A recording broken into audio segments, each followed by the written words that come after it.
Yeah, you hate those last-minute runs to the grocery store the day before Thanksgiving, or the morning of in some cases. Particularly when the shelves are bare. Wait. Yeah. Let me try this. It's going to snow. No. Just kidding. It won't be a piece of bread in Lexington. But maybe next week? Yeah, well, there is snow in the 8th day. Yeah, all right. Tune in for the next 3 minutes and 30 seconds to find out. For the next couple of days, things are going to be pretty Yes, good. Right? yeah, we are looking at milder weather eventually coming back, so we'll talk about that. So here you go, boys and girls. First of all, less wind tomorrow. Wind today was just amazing. Now, my apologies to my neighbor Len, because the leaves that were in my yard are now in his yard. You're welcome. Game day. It's going to be a wet day. We're going to have rain around. If there's a glimmer of hope, it's that maybe the heaviest rain comes in later, after the game. Maybe. Let's hope for that.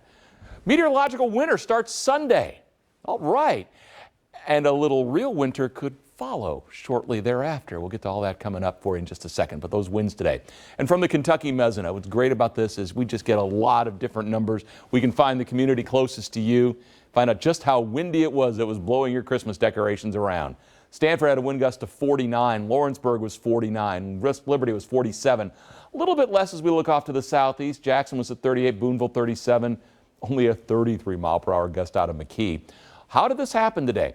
We had a jet stream that was right overhead. Now, a jet stream is a river of air, essentially.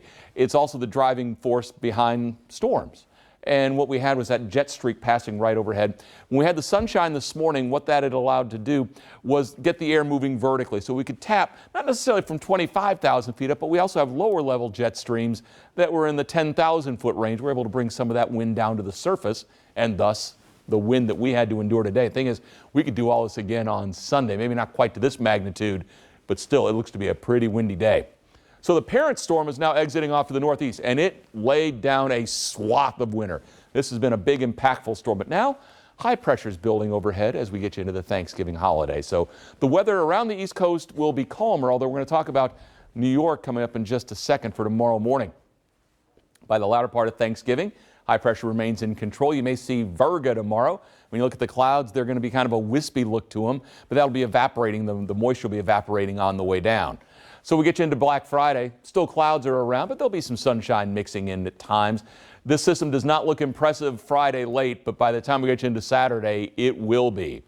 Tomorrow morning, the same storm that brought our wind, by tomorrow morning, it's going to be sitting here off the New England coast. On the backside of it, the winds will be howling. We're talking 20 to 30 mile per hour sustained.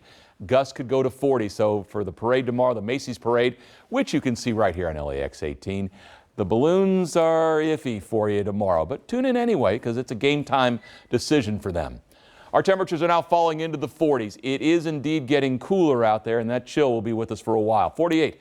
Bluegrass Airport west wind at 16 after a high today, made 64. By the way, the peak wind gust in Lexington was 53. So Saturday, the next low really begins to crank up out here in the plains. We stay on its warm side, but still heavy rain will be in the cards for us by Saturday afternoon. And look at the array of winter to its northern and western flanks. So travel impacts tomorrow, we're fine.